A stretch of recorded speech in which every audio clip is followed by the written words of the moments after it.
Bismillahirrahmanirrahim. Assalamualaikum warahmatullahi wabarakatuh. Innal hamdalillah nahmaduhu wa nasta'inuhu wa nastaghfiruh wa na'udzu billahi min shururi anfusina wa min sayyiati a'malina. May yahdihillahu fahuwal muhtadi wa may yudlil falan tajid lahu waliyan mursyida. Asyhadu an la ilaha illallah wahdahu la syarikalah wa asyhadu anna Muhammadan abduhu wa rasuluhu la nabiyya ba'da.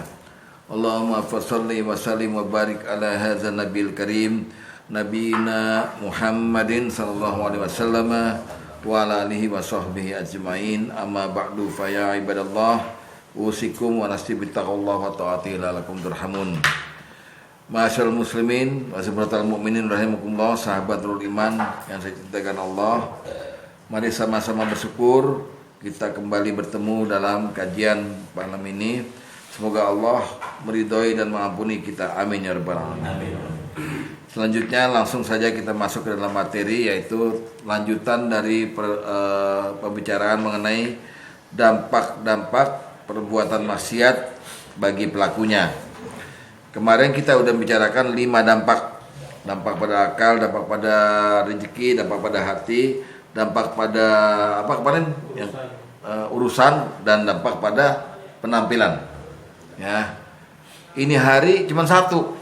Ya, dari 17 dampak, dampak ke-6 hari ini adalah dampak terhadap al-habl. Al-habl. Ini nomor 7 nih tapi. Nomor 6. Oh, nomor 6 ya. Al-habl. Apa sih al-habl? Nah, iya ntar saya terangin. Kabel betul. Al-habl. Mari kita lihat dulu dan renungkan surat Ali Imran 112. 112. Ya, mari dibuka. Ayo. A'udzubillahi minasyaitonirrajim. Dzuribat 'alaihimuzillah. Mereka semua manusia diliput oleh kehinaan. Azillah itu kehinaan. Dzuribat 'alaihimul zillatu aina ma suqifu, dimanapun mereka berada. Illa bihablim minallah wa hablim minan nas. Titik, sampai situ aja. Terkecuali mereka berpegang pada tali Allah dan pada tali manusia. Al-habl artinya tali atau kabel, ya. Kalau kita berbuat maksiat, dampaknya tali kita putus. Tali ada 2. Di sini di ayat ini disebut hablim minallah dan hablim minan nas. Kita sering nyebutnya hablum minallah, hablum minan nas gitu. Oke, jelas ya. Jadi ya. Al-habl. Karena orang-orang Indonesia nggak bisa ngomong al-habl, jadinya kabel lah, kabel gitu. Bener Pak Sugeng, bener kabel berarti. Dalam ayat ini disebut dzuribat 'alaihimuzillah. Manusia diliputi kehinaan di mana aja. Aina masukipu, di mana aja mereka berada, bakal hina. Terkecuali kalau dalam hidupnya mereka pegang pada 2 tali, yaitu hablim minallah wa hablim minan nas. Enggak boleh retak ini, enggak boleh putus, enggak boleh tepok. Kalau tali itu enggak boleh apa? Iya, tepok istilahnya. Harus kuat talinya. Nah, orang yang berbuat maksiat pasti talinya terpengaruh. Tali ke Allah terpengaruh, tali pada manusia pasti terpengaruh. Dampaknya kalau maksiat. Nah, tali yang sama Allah pengaruhnya kita jauh dari Allah. Jauh dari Allah. Yang kepada manusia kita terasing dari manusia. Tuh dampak maksiat yang paling hebat tuh ya. Sama Allah jauh, sama manusia terasing. Kayak gimana gitu loh.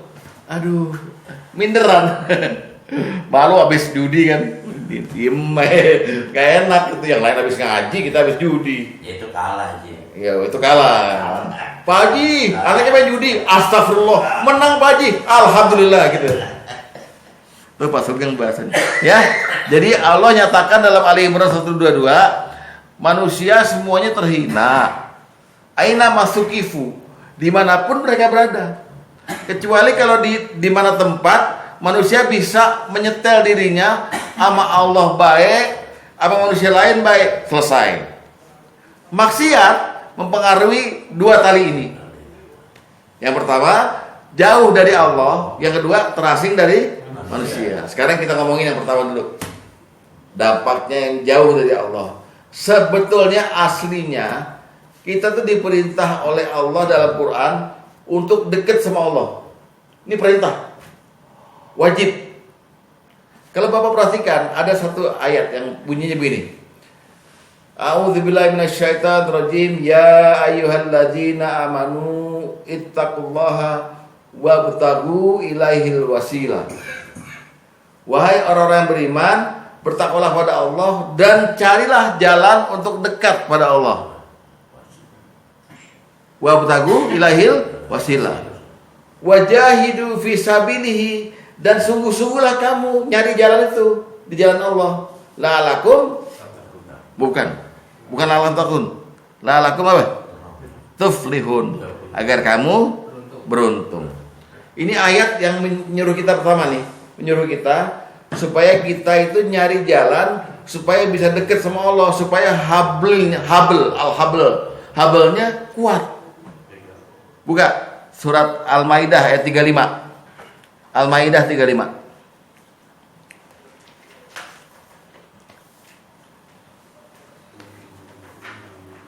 Ya, ini saya mau gambarin dulu nih bahwa kita nih wajib dekat sama Allah. Ya, oke. A'udzubillahi minasyaitonirrajim. Ya ayyuhalladzina amanu, wahai orang yang beriman, ittaqullah, bertakwalah kamu. Wabtaghu, dan carilah ilaihil wasilah, kepadanya jalan. Maksudnya dekatilah Allah. Carilah jalan untuk mendekatkan diri pada Allah. Ini perintah wajib bukan? Wajib. Nah, tapi belum ada yang ngamalin ya. Jarang. Karena ini perintah nggak ngetop. Yang ngetop kan kutiba alaikumusiyam, kama kutiba puasa ya. Tapi ini nggak ngetop nih. Padahal ini perintah. Ya. Nah. Lalu perintah kedua mengenai dekat sama Allah. Bapak pernah dengar nggak ada ayat bunyi gini? Wasjud waqtarib. Itu di mana? Iqra. Terakhirnya wasjud waqtarib. Ya. Artinya dan sujudlah kamu dan waqtarib apa? Dekatkan diri. Sujud dan dekatkan diri. Ini perintah. Kayak takarub gitu ya. Takarub kan mendekatkan diri. Artinya. Jadi dua perintah ini udah telak nih. Kita mesti jaga yang namanya al-habl. Kabel kita pada Allah mesti kita jaga dengan cara mendekatkan diri itu, artinya menggenggam talinya itu. Genggam talinya. Itu perintahnya. Sehingga kata Rasulullah, sedekat-dekatnya seorang hamba kepada Tuhannya adalah pada waktu sujud. Maka perbanyaklah doa pada waktu sujud. Tuh, nyambung nggak? Ya. Dek, nah masih dibungkus nih, Pak Sugeng, bungkus plastik nih, kayak permen. Unboxing. Lihat hadis pertama. Hadis pertama lihat ya.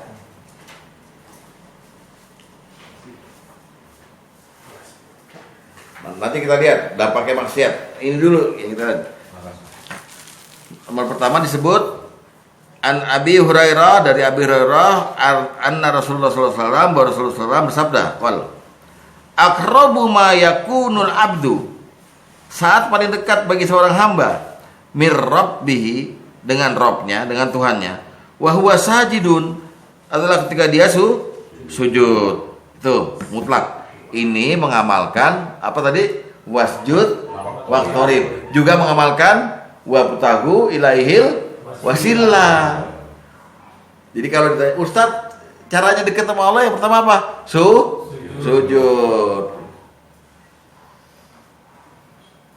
Sujud ada berapa, Pak? Sujud ada berapa? Siapa yang bisa mengatakan angka aja, nggak usah sebut. Sujud ada berapa? Ada 4. Apa aja Pak Ustadz?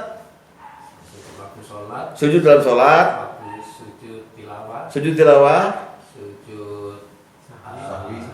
Coba yang lain diam. Kalau mau tadi jawab. Aduh.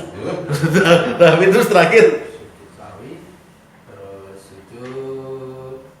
Sujudi, bukan? Sujud syukur ya. 4 itu Bapak lakukan rutin, maka Bapak dekat sama Allah. Berarti udah pegang tali. Kita lihat nih, maksiat dampaknya lihat tuh. Luas sekali. Itu ya. Bahkan Imam Ghazali menceritakan proses dekatnya sama Allah melalui sujud. Coba lihat dalil nomor 7. Ini Imam Ghazali dalam kitab Rawdatul Thalibin wa Umdatus Salikin. Lihat apa yang beliau katakan. Fasajidu iza uziko ta'mas sujudi yuqarrab. Orang yang bersujud ketika diberikan kepadanya rasa manisnya sujud akan merasa dekat dengan Allah. Nomor 7. Dengan sujudnya dia seakan-akan melipat hamparan jarak alam raya.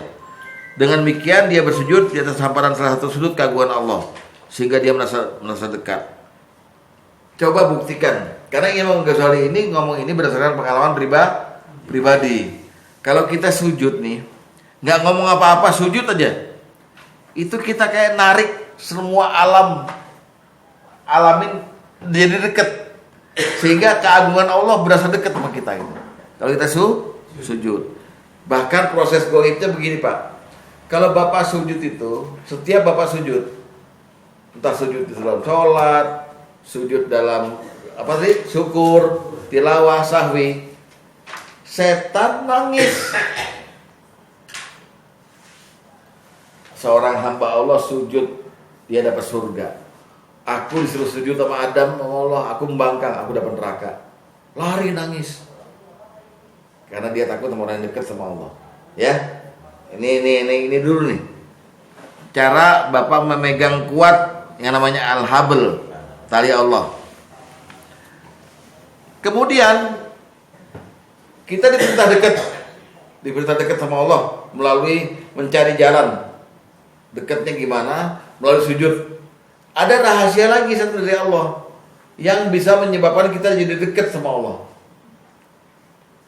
Bunyi ayatnya begini. A'udzubillahi minasyaitonirrajim. Wa idza sa'alaka 'ibadi 'anni fa inni qarib. Dan kalau ada orang yang bertanya padamu Muhammad mengenai aku dekat. Dekatnya gimana? Uji budak watad dai dadaan. Aku menjawab semua doa yang ditujukan padaku. Aku jawab lo ya. Jawab lain makabul ya. Dijawab. Saya bilang sama Pak Rudi jawab. Ya, itu jawab namanya. Ya, aku menjawab. Terus baru Allah kasih rahasianya.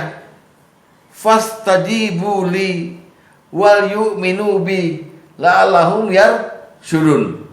Kalau kamu mau dekat sama aku, fastajibu li. Setiap perintahku jawab aku. Wal yu'minu bi, dan beriman padaku. Kencengin iman. La'allahum yarshudun, agar kamu di jalan yang lurus. Jadinya dekat yang kedua selain sujud ngapain? Menjawab semua perintah Allah dan beriman padanya. Itu yang namanya istiqomah. Lihat suratnya Al-Baqarah 186. 186. Ya.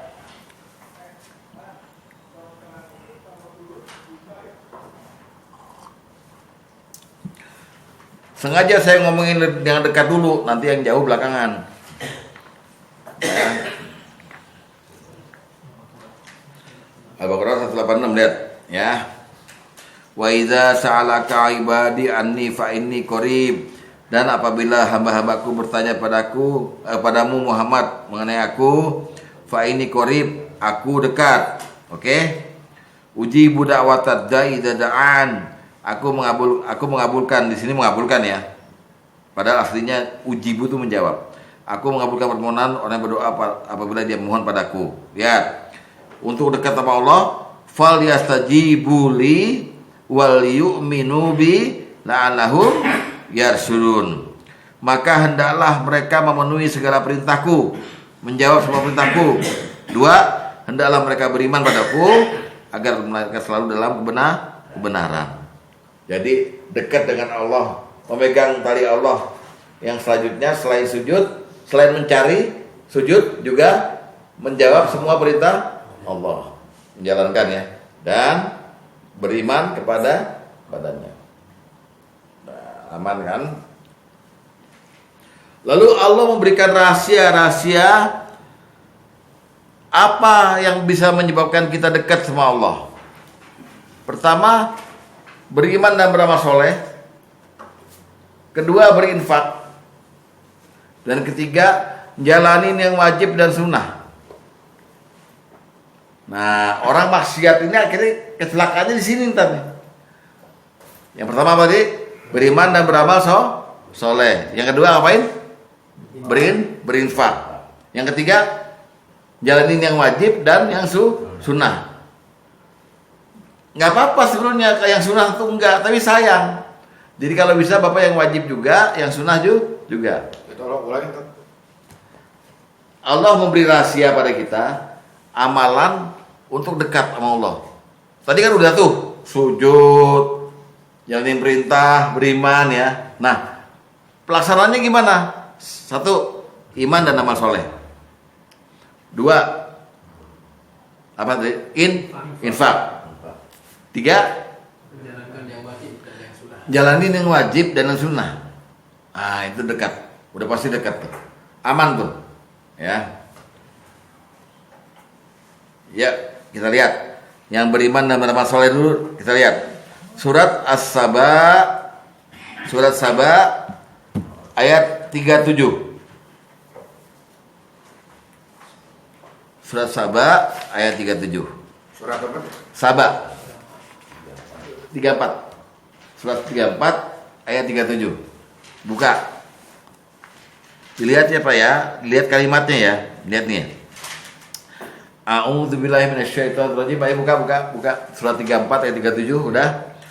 Wa ma amwalukum wala auladukum, tidak sekali-kali tidaklah harta dan tidak pula anak-anak kamu billati yang yuqarribukum indana, mendekatkan kamu pada kami, kata Allah. Jadi nggak ada jalurnya dari harta apa anak-anak gitu, anak-anak kita pinter-pinter terus kita dekat sama Allah, enggak ya. Terkecuali ya, indana zulfa, sedikit pun. Terkecuali man amana wa amila sholihan. Tapi orang-orang yang beriman dan beramal soleh itu yang bisa dekat. Karena mereka dibalas dengan berlipat ganda dan dikasih tempat yang tinggi, itu surga. Jadi pertama, kalau mau dekat sama Allah, Allah bilang bukan hartamu, bukan anakmu yang bisa deketin kamu kepada saya, tapi kamu beriman aja, mau beramal soleh, maka kamu dekat. Satu, ini ya rahasianya ya. Dua, infak. Surat At-Taubah ayat 99.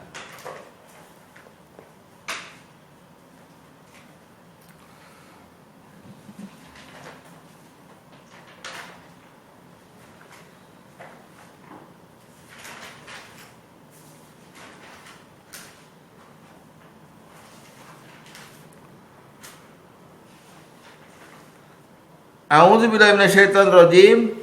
Wa minal a'rabi, di antara orang Arab Badui itu, man yu'minu billahi wal yaumil akhir, ada orang yang beriman pada Allah dan hari akhir. Lihat, wa yattakhizu ma yunfiku qurbatin indallah, dan mereka memandang, berpikir apa yang diinfakkan oleh mereka di jalan Allah sebagai jalan untuk kurbatan, untuk dekat kepada Allah. Wa shalawatir rasul, dan untuk mencapai doanya Rasul.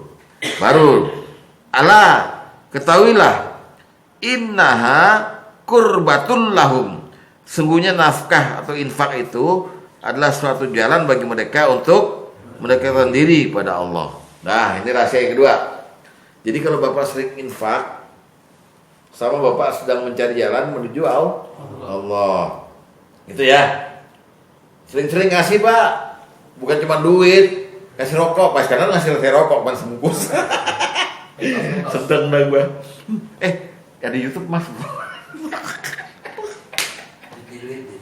Delete ya Bang itu. Ya, 2. Yang ketiga, saya tanya Bapak sekarang. Seandainya Bapak dekat sama Allah, kira-kira perasaannya gimana perasaannya? Senang. Hanya senang aja. Karena Allah janji, Pak. Kalau Bapak dekat sama Allah, iya. Mata Bapak kayak mata Allah. Tangan Bapak kayak tangan Allah. Kaki Bapak kayak kaki Allah. Artinya ada sifat ketuhanan yang Allah tularkan pada kita. Jadi kita bisa mendengar sesuatu yang orang lain nggak dengar. Kita memandang sesuatu yang orang lain nggak bisa memandang. Gara-gara dekat. Tapi maksiat menghapus ini semua. Kan rugi. Coba kita lihat sekarang. Lihat hadis nomor 11. Ini yang kerjain yang apa tadi? Yang fardu dan yang sunnah. Lihat. Dari Abu Hurairah radhiyallahu anhu, dia berkata bahwa Rasulullah SAW bersabda, sungguhnya Allah Azza wa Jalla berfirman, man ada ali waliyan faqad azantuhu bil harb. Barang siapa yang musuhi waliku, sungguh aku akan mengumumkan perang padanya. Nah, wali yang dimaksud Allah ini begini. Wa ma taqarraba abdi, tidaklah hambaku yang tadi itu, yang wali itu, mendekatkan dirinya padaku dengan sesuatu yang lebih aku cintai daripada hal-hal yang aku wajibkan padanya. Jadi wali itu menjalankan yang wajib. Dan tidak henti-hentinya hambaku mendekatkan dirinya padaku dengan ibadah-ibadah sunnah hatta uhibbah, hingga aku mencintainya. Jika aku telah mencintainya, aku jadi pendengarannya yang dia gunakan untuk mendengar, aku jadi penglihatannya yang dia gunakan untuk melihat, aku jadi tangannya yang dia gunakan untuk berbuat, dan aku menjadi kakinya yang dia gunakan untuk berjalan. Jika dia minta padaku, aku pasti memberinya. Jika dia minta perlindungan padaku, aku pasti melindunginya. Inilah gambaran orang yang dekat sama Allah, sampai-sampai dia seolah-olah menjadi wakil Allah. Kemampuannya Allah berikan. Nih, saya kasih kamu, bisa menguasai apa saja gitu. Gara-gara dekat. Dekatnya gimana? Jalanin yang wajib, jalanin yang sunnah. Hatta uhibbah, sampai Allah cinta sama dia. Udah banyak sujud, infak, tambah ini, dekat, ya kan? Gitu Pak. Sampai sini paham nggak? Paham ya? Baru kita ngomongin al-habl tadi nih, ya. Kalau saya sih, gimana? Dekat sama jauh ya, saya dengerin ibu aja. Ya. Aku jauh, engkau jauh. Aku dekat, engkau dekat. Gara-gara maksiat. Oke, jelas ya. Itu tadi proses orang harus dekat dengan Allah. Balik lagi ke materi kita, bahwa dampak maksiat yang keenam bagi pelakunya adalah kepada al-habl.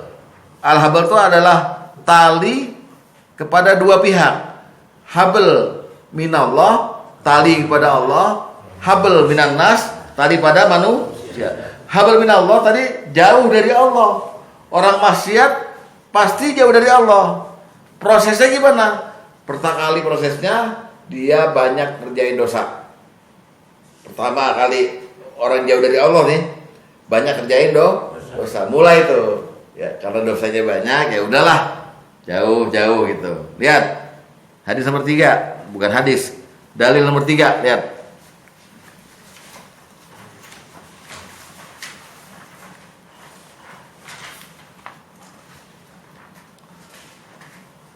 Apa kata Ibnu Rajab Al-Hambali? Wa innama yakusul qalbu idza kasurat dzunubu. Dan sesungguhnya hanyalah hati yang jadi keras karena banyaknya dosa. Lihat, digiring nih. Fa innaha tazlimul qalba wa tub'iduhu minallah.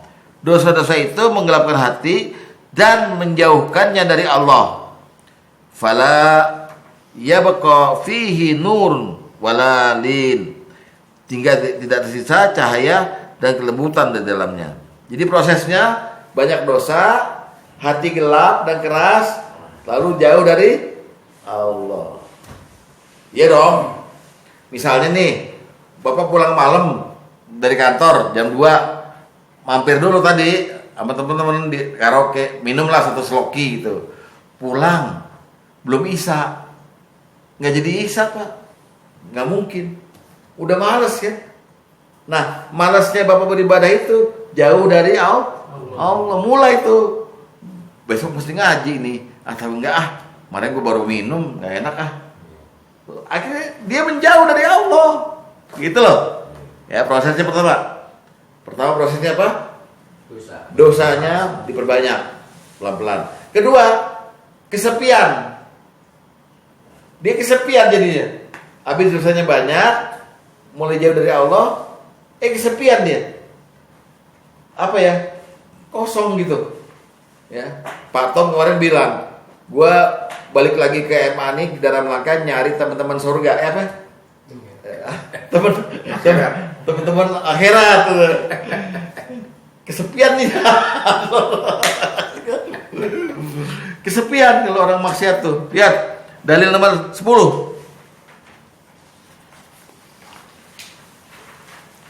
Dari Ibnul Qayyim Al-Jauziyah. Lihat 10 ya. Wa yahsun tajiduhal asi fi qalbihi bainahu wa bainallahi miwuqu'i tilkal wahsya. Pelaku maksiat akan merasakan kesepian dalam hatinya yang membuat hubungannya dengan Allah terasa jauh. Ya, udah mulai banyak dosa, lalu sepi dalam hatinya. Rasa ini tidak bisa digantikan dengan kenikmatan apapun. Bahkan jika seluruh kesenangan dunia diberikan padanya, tetap tidak akan mampu menghilangkan rasa kesepian tersebut. Iya, ngaku aja deh Pak. Kalau orang maksiat tuh kayaknya dia nggak bisa curhat sama siapa, tapi kayaknya kok Allah jauh ya. Hal-hal berbau agama tuh sama dia dijauhin. Ada Quran, udahlah tutup. Ada apa? Nggak mau dengar lagi gitu loh. Ya kan? Dengar azan udah nggak syahdu lagi di hati. Biasa aja azan tuh. Namanya jauh dari Allah. Sepi hatinya. Dah. Habis sepi. Yang ketiga, kehilangan semangat dan timbul rasa malas. Nah, malas ibadah, semangatnya kurang. Ini al-habal ini putus dah nih, ya dampaknya. Jadi kehilangan semangat dan rasa malasnya timbul. Apapun, ngaji malas, sholat malas, infak apalagi, semuanya malas. Itu proses jauhnya tuh, jauh dari Allah. Jadi pelan-pelan segala sesuatu yang berbau agama, berbau akhirat dijauhin sama dia sendiri. Itulah langkah dia menjauh dari Allah. Gara-gara maksiat. Itulah yang dalam Quran dicela yahsabu anna malahu akhladah. Dia mengira hartanya dapat mengekalkannya, dapat membela dia itu di mana aja. Gue udah banyak duit lah. Nggak perlu sholat lu, nggak perlu gitu. Paham ya? Jadi ini prosesnya nih. Dampak pertama jauh dari Allah, dosanya banyak, sepi dalam hati. Baru yang ketiga apa tadi? Kehilangan semangat. Nah, Rasulullah menggambarkan nih, baik-baik nih Pak nih, rahasia ini ya. Setiap manusia kalau pas tidur malam nih, ya, tidur malam. Setiap manusia, mau beriman, mau orang berdosa, orang kafir, setan naruh 3 iketan. 3 iketan. Jadi kita waktu tidur Pak, setan datang, kita diikat sama 3 iketan. Kata Rasulullah, kalau orang itu bangun, satu ikatan lepas, berzikir ya tadi kan? Ya ngomong alhamdulillah alhamdulillah sih, bahayana, lepas. Ngambil wudhu, lepas yang kedua. Sholat, lepas yang ketiga. Dan udah tahajud, kemudian nunggu subuh, selesai itu, dikatakan Rasulullah, dia akan semangat hidupnya. jiwanya semangat. Tapi kalau itu tidak dilakukan, ya kesiangan kayak, maaf ya, kesiangan kayak atau gimana, siapapun ini, maka terus jiwanya akan menjadi malas, semangatnya kurang. Jadi kita ini disetel sama Allah, diikat sama setan tiap malam. Mesti kita lawan. Ya, lihat hadis nomor 8. Hadis nomor 8. Nomor 8 kan? Ya. Dari Abu Hurairah bahwa Rasulullah SAW bersabda, setan mengikat 3 ikatan di tengkuk seorang ketika dia tidur di malam hari. Siapapun dia nih Pak ya. Setiap mengikat 1 ikatan, setan akan berkata, malam masih panjang. Ya. Mungkin diwakili sama Ahmad Albar nih, malam panjang. Ya, malam. Ketika orang itu satu bangun kemudian berzikir pada Allah, akan lepas 1 ikatan. Ketika orang itu kemudian berwudu, 2, akan terlepas 1 ikatan lagi. Dan jika orang itu lalu 3 sholat, akan terlepas 1 ikatan lagi. Maka di pagi hari dia akan menjadi bersemangat dan berarti bersih. Jika tidak, maka di pagi harinya jiwanya menjadi kotor dan timbul rasa malas beribadah. Titik. Jadi bisa kelihatan, maaf ya Pak ya, kalau Bapak udah rutin bangun langsung alhamdulillah, terus ke toilet wudu, kemudian sholat, baca Quran segala macam, menandakan bahwa Bapak udah dekat dengan Allah. Tapi kalau hari-hari Bapak itu selalu saja gagal dengan ini, itu tanda bahwa Bapak jauh dari Allah. Ada something di hubble-nya, al-hubble, something. Hati-hati, jangan-jangan ada maksiat gitu loh. Jangan-jangan ada maksiat. Tuh ya, Pak ya, prosesnya Pak ya. Nah sekarang apa aja maksiat yang kira-kira ketika dilakukan kita jauh dari Allah? Banyak. Jadi maksiat ini kalau kita lakukan, dikatakan oleh agama ini kita jauh dari Allah. Gara-gara maksiat ini. Pertama, ya banyak ngomong tanpa ngomongin Allah dan Rasulnya. Teras musola. Ya kan nih banyak nih orangnya gosip, gibah. Teras. Apa? Teras musola. Makanya kalau ngumpul-ngumpul tuh pakai hadis, pakai ayat aman Pak. Ya, tapi kalau nggak ada ngomongin Allah, dia ngomongin bulu tangkis, touring, apa, udah. Ini maksiat pertama nih yang bikin jauh dari Allah. Kan ngobrol doang kayak ngobrol. Iya. Apalagi ini ngopi, nawarin ngopi ya. Hadis nomor 12. Berapa? 12.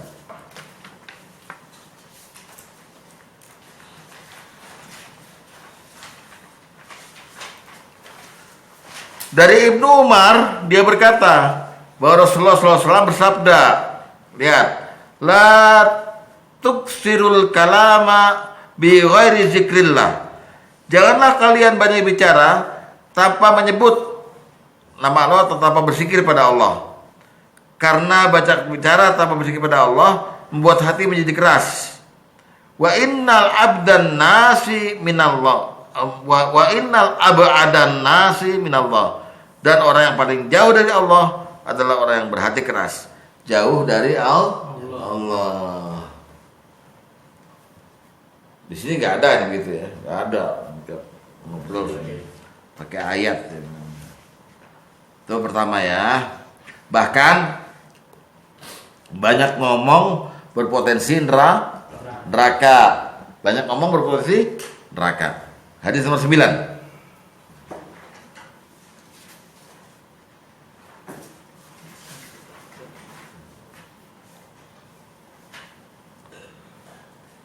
Man kasura kalamuhu kasura saqatuhu. Siapa yang banyak bicara, banyak salahnya. Wa man kasura saqatuhu kasurat dzunubuhu. Barang siapa banyak salahnya, banyak dosanya. Wa man kasurat dzunubuhu, siapa banyak dosanya, kanatin naru aulabih, maka neraka pantas baginya. Ya. Jadi orang yang jauh dari Allah pertama banyak bicara tanpa menyebut Allah. Risih. Ngapain bawa Allah? bawa Allah ngomongin ya misalnya. Ya, jangan bawa agama deh. Itu maksiat. Jadi Pak RW, hati-hati kalau rapat Agustusan Pak RW ya. Rapat-rapat apa tetap harus bawa agama. Ya. Kebetulan Pak RW Ustadz, jadi nanti bisa diatur sama Pak RW. Gimana? Hati-hati. Nomor 2, setelah banyak omong, maksiat yang menyebabkan kita bisa bisa jauh dari Allah, al-habl kita terganggu, yaitu bakhil, pelit.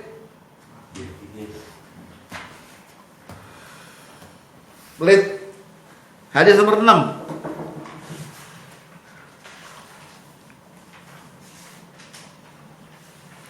Dari Abi Hurairah, nomor 6 ya. Nomor 6. Ya, dari Nabi SAW beliau bersabda, ya, as-sakhiyyu, orang dermawan itu, qaribun minallah, dekat dengan Allah. Qaribun minal jannah, dekat dengan surga. Qaribun minan nas, dekat dengan manusia. Ba'idum minan nar, jauh dari neraka. Wal bakhilu, dan orang bakhil itu, ba'idum minallah, jauh dari Allah. Ba'idum minal jannah, jauh dari surga. Ba'idum minan nas, jauh dari manusia. Qaribun minan nar, dekat dengan neraka. Jauh dari siapa tadi? Allah. Maksiatnya hati-hati. Jadi banyak omong, pelit lagi, ya kan? Tapi Pak Sugeng mah nggak pelit, orang lagi banyak omong dikasih kopi sama dia. Jadi aman Pak ya. Dekat dengan Pak Tom, dekat dengan surga. Gara-gara kopi tuh. Jadi gini Pak, Allah tuh nggak demen sama orang pelit. Sampai-sampai Allah bilang, seandainya kamu pelit, saya bisa aja ngebuang kamu.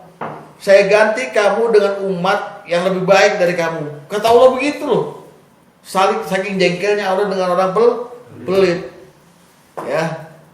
Bahkan kita nih, misalnya kita pelit, kita juga nggak demen orang pelit. Padahal kita pelit nih. Jadi orang pelit itu gak disukai sama semua kalangan. Baik sama yang dermawan, sama yang pelit juga gitu. Ya. Lihat surat Muhammad di ayat 38. Lihat. Surat Muhammad ayat 38. 38. Ya.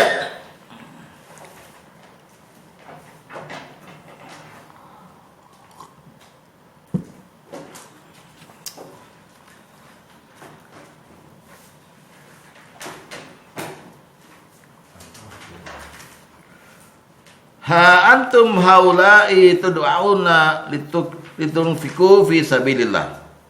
Ingatlah, kamu ini orang yang diajak untuk nafkahin harta di jalan Allah. Faminkum, maka di antara kamu may yabkhal, ada yang kikir atau pelit.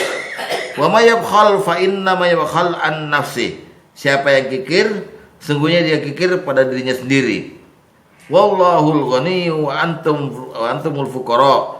Allah Maha Kaya, kamu yang fakir, yang butuh sama Allah. Lihat. Wa in tawallau, barang siapa berpaling masih pelit juga. Lihat, ya kan? Apa tuh? Yastabdil qauman ghairakum. Allah akan mengganti kamu dengan kaum yang lain, summa la yakunu amsalakum, dan mereka tidak akan seperti kamu ini. Allah gedek Pak sama orang pelit. Gedek. Iya, gedek. Lo pelit silakan, pelit buat diri lo sendiri. Gue sama gitu kan, gedek nih. Gitu. Dan ini bikin jauh dari Allah. Banyak ngomong dan pelit, mantap. Jauh lo. Ini sama barang siapa yang menginjamkan kepada Allah. Iya. Sama ya tadi. Iya. Kayak begitulah kira-kira. Kemudian amalan yang bikin al-habl kita terdampak, jadi hubungan kita sama Allah jadi jauh gitu, adalah kita melakukan semua perbuatan yang dibenci Allah. Perbuatan yang dibenci Allah. Ada. Nah, itu contoh lihat. Ada 9 contoh nih. Nah, 3 dulu. Semua perbuatan yang dibenci Allah. Oke. Ya. Contohnya hadis nomor 14. Hadis nomor 14.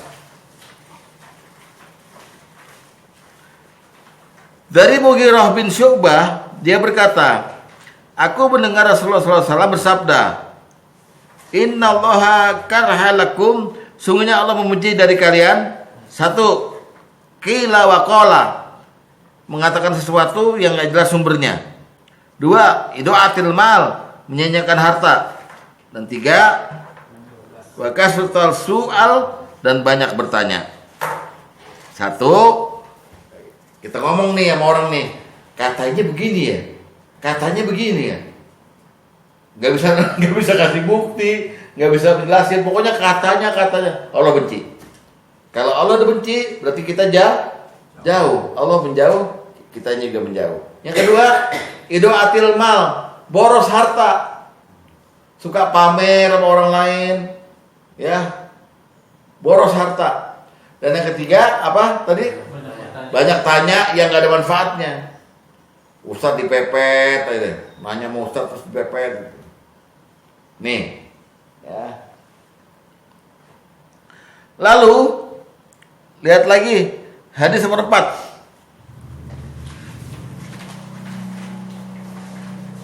Kita kumpulin semua yang kali-kali bisa itu ya, bisa menyebabkan kita al-habal kita terdampak. Hadis nomor 4, lihat. Dari Abu Hurairah, dia berkata, Rasulullah SAW bersabda, Innallaha yubghidu. Nah, sungguhnya Allah benci kepada satu, tiap-tiap jazari jawas yang berteriak di pasar-pasar. Dua, orang yang seperti bangkai di malam hari, keledai di siang hari. Dan tiga, orang yang hanya mengetahui urusan dunia, tidak ngerti urusan akhirat. Nah, ini parah nih. Lihat baik-baik. Yang pertama, maksudnya adalah orang-orang yang suka menawarkan dagangannya dengan bohong. Dipilih. Tangan panjang meliang. Dipilih. Teriak-teriak gak keruan ya. Yang kedua, yang lebih parah lagi adalah orang yang kalau malam hari kayak bangkai, nggak pernah bangun malam buat tahajud, siang hari bodoh gitu, nggak pinter-pinter. Jadi malamnya nggak ngasah diri kepada Allah, belajar Quran dengan baik, siangnya jadi bego. Nah, yang ketiga yang parah, urusan dunia apa? Lebih pandai, canggih, tapi urusan akhirat nol. Nah, Hanya profesor. ini yang jauh dari Allah udah. Jadi hidupnya muter aja, bingung sendiri gitu loh. Ya. Terus hadis nomor 13.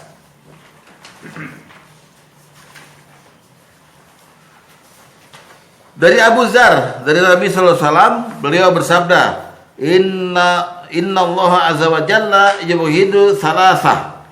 Sungguhnya Allah azza wa jalla membenci 3 golongan. Allah membenci 1, orang tua yang berzina. 2, orang fakir yang sombong. Dan 3, orang kaya yang bakhil. 1, orang tua yang berzina, maksudnya pezina muhson. Udah menikah, tapi masih cari daging mentah. Cari suasana. Jadi pengalaman. ABG, ya kan? Segala macam. Pakai cosplay, bajunya dibajuin SMA OSIS. Wah, biar mudaan. Nggak ada kan di sini, nggak ada. Ya. 1. Jadi orang tua pezina itu udah punya anak, udah punya istri, bahkan udah punya cucu, masih nyari lagi yang tidak sah, yang haram. Nah, itu namanya Allah benci sekali. Jauh dari Allah. Yang kedua apa tadi? Orang fakir yang sombong. Maaf ya, bukan berarti orang miskinnya kemudian bilang gini, oh enggak. Orang fakir yang sombong maksudnya dia fakir, dia Islam, dia usaha, tapi nggak mau ibadah. Lihat banyak kan? Tukang martabak, tukang becak, misalnya itu. Udah tahu dia nggak punya apa-apa, tapi sholatnya lewat. Kalau ditanya, nggak sholat, sibuk nih.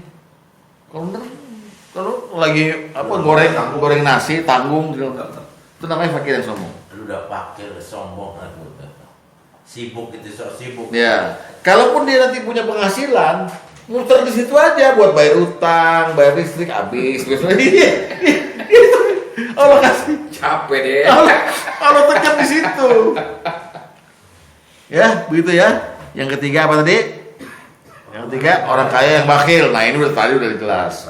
Ya. Nah, itu semuanya adalah perbuatan yang membuat kita jauh dari Allah, berdampak pada tali hubungan kita dengan Allah. Selanjutnya ada lagi yang Allah menyatakan cemburu. Tadi Allah benci, sekarang Allah cemburu. Itu juga jauh dari Allah. Ya namanya dicemburuin sama Allah ya. Jadi jauh kan itu. Lihat hadis nomor 5.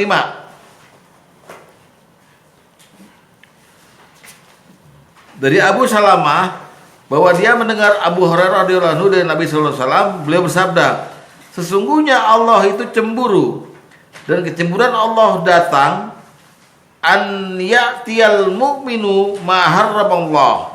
Ketika seorang mukmin ya, melakukan hal yang diharamkan oleh Allah. Di sini luasnya maksiat baru tercakup. Pak, saya tanya, judi haram nggak? Nah, orang mukmin kesandung judi, langsung Allah jauhin. Nah, gitu loh. Dan langsung dia jauh dari Allah. Semua yang haram apa aja, Pak? Judi apa lagi, Pak? Minum, zina, apa lagi? Mencuri, segala macam. Mukmin loh ya, mukmin. Jadi Allah cemburu sekali pada orang mukmin, karena orang mukmin itu udah janji sama Allah. Asyhadu alla ilaha illallah, inna sholati wa nusuki. Orang mukmin begitu. Tiba-tiba kesandung sama yang diharapkan. Allah benci. Allah benci, Allah cemburu. Sehingga Allah menjauh, kita juga dianggap menjauh dari Allah gitu. Tuh, ya. Itu mukmin. Sekarang lihat yang bukan mukmin. 15. Hadis 15.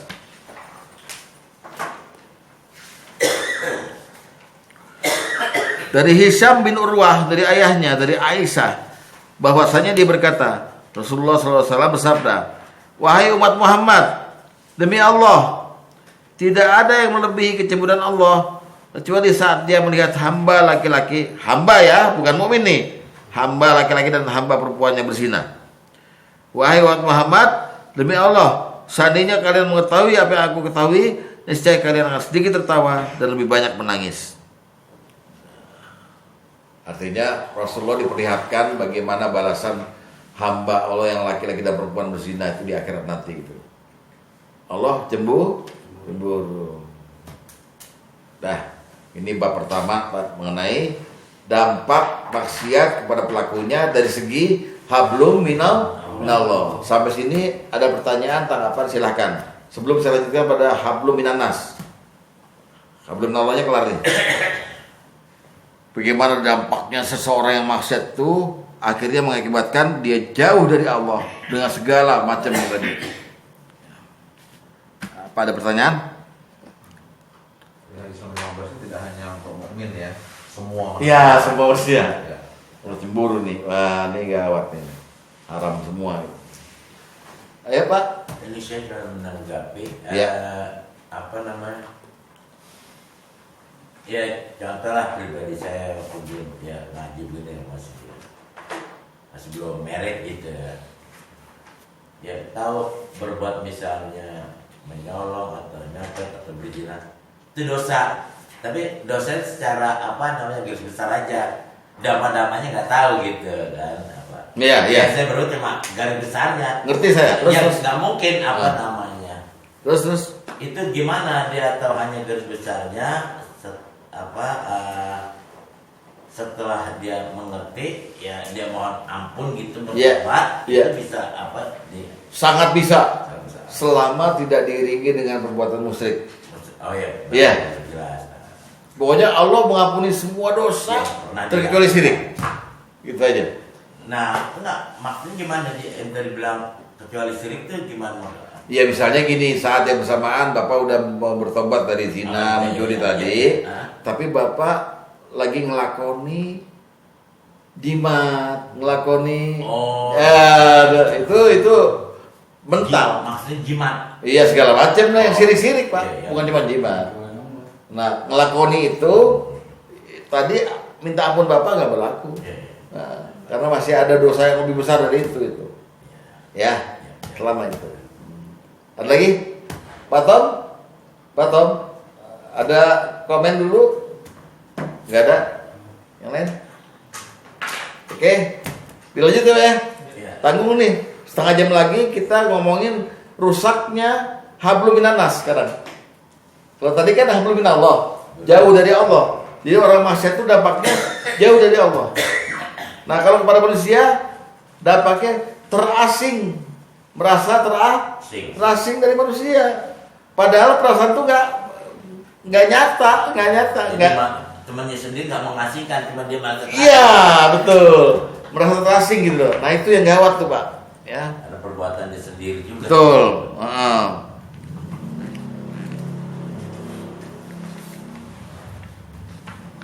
Sebelum kita mulai dulu yang terasing, kita mesti juga paham bahwa kalau tadi agama Islam tuh menyuruh kita untuk mendekatkan diri pada Allah, ya kan?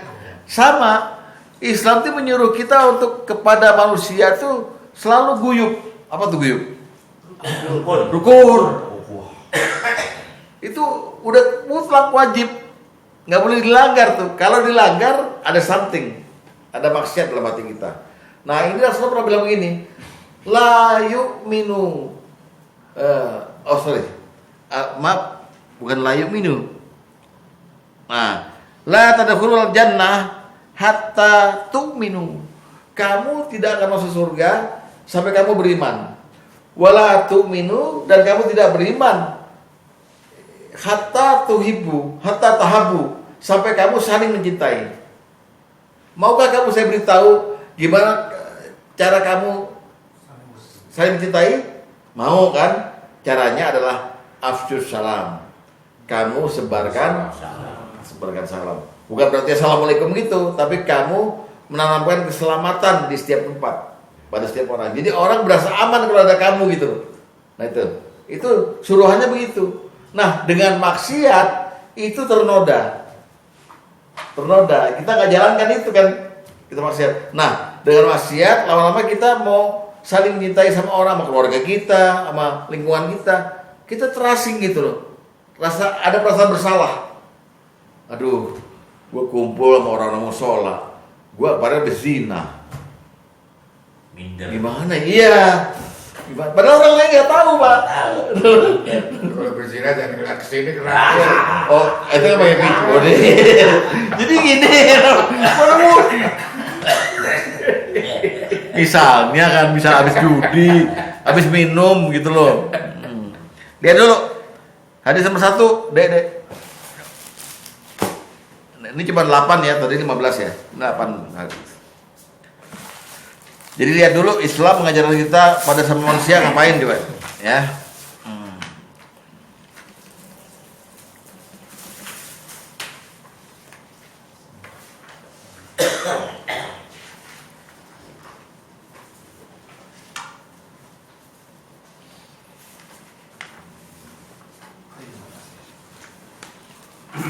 Oke, lihat.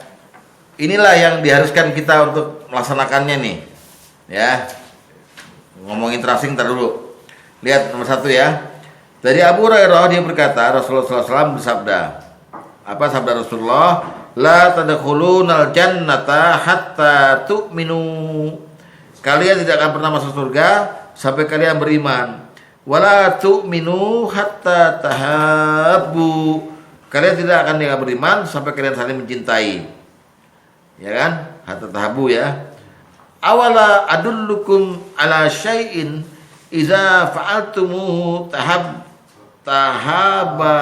tahabbtum. Ya kan? Maukah aku tunjukkan padamu suatu apabila kalian melakukannya kalian akan saling mencintai, yaitu sebarkan salam di antara kalian. Salam. Tuh, itu yang mesti kita lakukan kan ya. Jadi di mana-mana jangan jadi biang kerok gitu kan ya. Nih, ceritanya belum maksiat nih. Itu pada lingkungan. Sekarang kepada keluarga. Lihat yang kepada keluarga. Hadis nomor 2. Islam ngajarinnya indah banget nih. Nabi SAW mencium Hasan bin Ali, dan di sisi Nabi ada Aqra bin Habis At-Tamimi yang sedang duduk. Maka Aqra berkata, aku punya 10 orang anak, tidak seorang pun dari mereka yang pernah kucium. Maka Rasulullah SAW melihat pada Aqra, lalu beliau berkata, man la yarhamu la yurham. Siapa yang tidak menyayangi, maka tidak akan sayangi. 2. Jadi kepada lingkungan kita menyebarin salam, kepada keluarga kita menyayangi. Herannya orang yang maksiat itu tidak akan melakukan ini lagi, Pak. Ada cucunya, anaknya dicium, nggak bisa. Kayak gimana gitu? Aduh, merasa bersalah. Ya, guilty feeling ya, guilty feeling gitu. Gak tahu kalau bapak-bapak udah kebal, gak tahu. Ya, tapi intinya begitu. Kita terasing, ya. Terus yang ketiga, Islam ngajarin kita juga kepada manusia, kepada yang junior menyayangi, pada yang senior kita menghormati. Lihat hadis nomor 6. Dari Amru bin Syuaib, dari ayahnya, dari kakeknya, dia berkata, Rasulullah Shallallahu Alaihi Wasallam bersabda, laisa minna man lam yarham shaghirana wa ya'rifu syarafa kabirana. Bukan termasuk golongan kami orang-orang yang tidak menyayangi anak kecil dan tidak pula mengenal kemuliaan kepada orang tua kami. Dayah, berarti 3 hadis ini mengajarkan kepada kita menjaga hablum minan nas dengan cara menyebarkan salam dan menyayangi, menebarkan cinta pada keluarga dan pada orang tua dan anak. Itu. Nah, maksiat membatalkan ini semua. Jadi dampak maksiat kebalikan dari hadis-hadis ini. Iya, tadi dulu nih. Dengan kita maksiat, kita mulai ada rasa keterasingan. Prosesnya pertama, rasa malu kita hilang. Kita nggak punya malu lagi. Nah, karena kita nggak punya malu, begitu terjun ke keluarga, jadi agak kagok gitu. Antara kita tadinya nggak punya malu di sini di lingkungan maksiat, kembali pada keluarga, pada lingkungan kita yang baik-baik, apa namanya? Salting. Padahal malu itu ciri kebaikan. Gak punya malu ciri keburukan. Ya, Islam aja gitu. Lihat hadis nomor 3.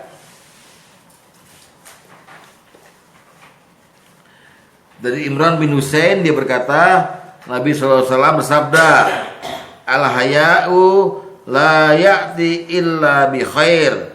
Sifat malu itu tidak datang kecuali dengan kebaikan. Artinya, sifat nggak punya malu pasti datang dengan keburukan. Ya.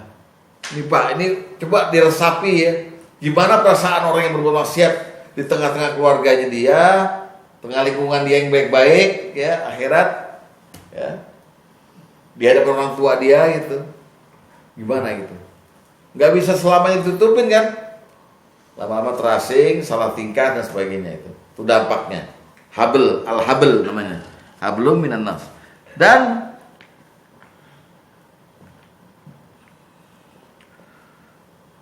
malu ini juga dikatakan oleh Rasulullah sebagai bagian dari iman. Al-haya'u minal iman, ya. Ada di hadis nomor 5 tuh. 5.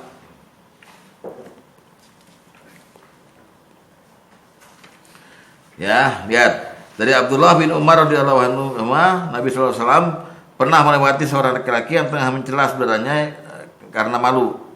Kata laki-laki itu, sungguhnya kamu selalu malu hingga hal itu akan membahayakan bagimu. Maka Rasulullah SAW bersabda, biarkanlah dia, karena sesungguhnya sifat malu termasuk dari iman. Dari pengertian hadis ini dapat disimpulkan orang yang berbuat maksiat imannya lagi pergi, ya, makin terasingnya gitu. Jadi ngomong agama juga kagok Pak, kagok aja ngomong agama.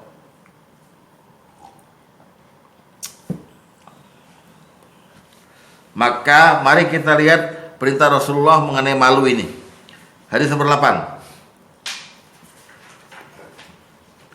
Dari Abdullah bin Mas'ud, dia berkata Rasulullah SAW bersabda, hendaklah kalian malu kepada Allah dengan sebenar-benarnya. Para sahabat berkata, wahai Rasulullah, kami saat ini telah benar-benar malu dan segala pujian hanya untuk Allah. Beliau menjawab, bukan seperti itu, tapi malu pada Allah yang sebenarnya, yang benar itu adalah dengan satu, lihat, antahfazar ra'sa wa ma wa'a wal batna wa ma hawa. Malu yang pertama yang sebenar-benarnya adalah memelihara kepala dan apa yang ada padanya. Maksudnya pikirannya jangan kotor. Memelihara jangan piktor, apa namanya? Memelihara pikiran yang bersih. Yang kedua, memelihara perut dan apa yang berhubungan dengan perut. Ya, memelihara kemaluan. Dan tiga, mengingat mati dan kehancurannya. Siapa saja yang menghendaki akhirat, nomor 4, maka hendaklah dia meninggalkan perhiasan dunia. Siapa saja yang telah melakukan itu semua, sungguh dia telah malu pada Allah dengan sebenar-benarnya. Ya, baik-baik. Orang yang maksiat harus bisa mengerjakan ini. Maka rasa malunya akan kembali pada dia. Ya. Coba Bapak bayangkan ya. Jadi kalau dengar keterangan ini dirasakan di dalam hati. Mudah-mudahan karena Bapak nggak pernah ngerjain maksiat, nggak kerasa apa-apa jadinya, nggak asing ya. Nah yang kedua, orang yang maksiat merasa terasing setelah hilang rasa malu, dia terus kemudian meremehkan siapa aja, ngeremehin, ya, siapa aja diremehin sama dia. Nah ini digambarkan oleh Rasulullah, ketika orang meremehkan sesuatu, pasti rugi sesuatu. Ini Pak Ustadz Rudi pernah bawa ini. Lihat hadis nomor 4. Man ahana khamsatan khasira khamsah. Siapa yang ngeremehin 5 akan rugi 5. Man istakhaffal bil ulama khasirat din. Siapa yang ngeremehin ulama akan rugi agamanya. Wa man istakhaffa bil umara khasirat dunya. Siapa yang ngeremehin para umara akan rugi dunianya. 3, lihat. Man istakhaffa apa itu? Bil jiran khasiral manafi. Siapa yang ngeremehin tetangganya akan rugi manfaat hidupnya. Man istakhaffa bil aqraba khasiral mawaddah. Siapa yang meremehkan saudaranya, kerabatnya, rugi kecintaannya. Wa man istakhaffal ahli, siapa yang meremehin keluarganya, khasirat tiba al maisha, akan rugi kemanisan hidupnya. Jadi dengan Bapak berbuat maksiat, meremehkan orang, lihat ruginya. Lihat bagaimana terasingnya hati Bapak. Ya kan? Kecintaannya hilang, manfaat hidupnya hilang, segala macam hilang. Ya, ini yang namanya Hubble, pengaruh pada Hubble. Terakhir, mari kita perhatikan analisa dari Ibnu Qayyim al-Jauziyah mengenai terasingnya ini. Dalil nomor 7. Ya. Disebutkan oleh beliau, oleh Ibnu Qayyim al-Jauziyah, rasa sepi yang muncul akibat dosa juga mempengaruhi hubungan seorang dengan orang-orang lain, terutama dengan mereka yang dikenal sebagai orang-orang baik. Dia akan merasakan jarak dan keterasingan di antara dirinya dan mereka.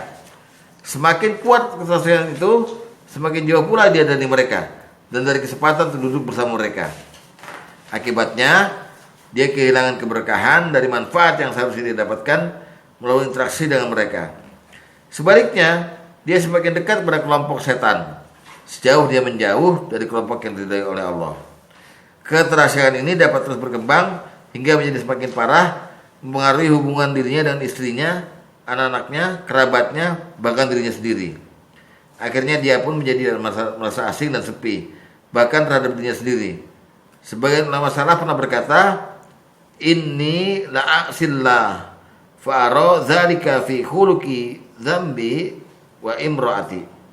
Aku mendapatkan bahwa ketika aku bermaksiat pada Allah, dampaknya terlihat pada akhlak hewan, tungganganku dan perilaku istriku. Bapak pernah nggak waktu bapak di musola di sini dideketin kucing? Iya. Kucing deket, ya. Tapi kalau bapak buat maksiat, nggak ada hewan yang mau deket sama bapak. Galak malah. Itu perilaku hewan, Bu. Gimana keluarga kita? Kayaknya ada aura negatif gitu. Gara-gara maksiat. Itu maksudnya. Putusnya hablu minan nas karena lantaran berbuat maksiat. Jadi dampak malam ini adalah dampak terhadap al-habl, yaitu hubungan dengan Allah dan hubungan dengan sesama manusia. Dengan Allah kita jauh dari Allah, dengan manusia kita terasing dari manusia. Demikian. Assalamualaikum warahmatullahi wabarakatuh.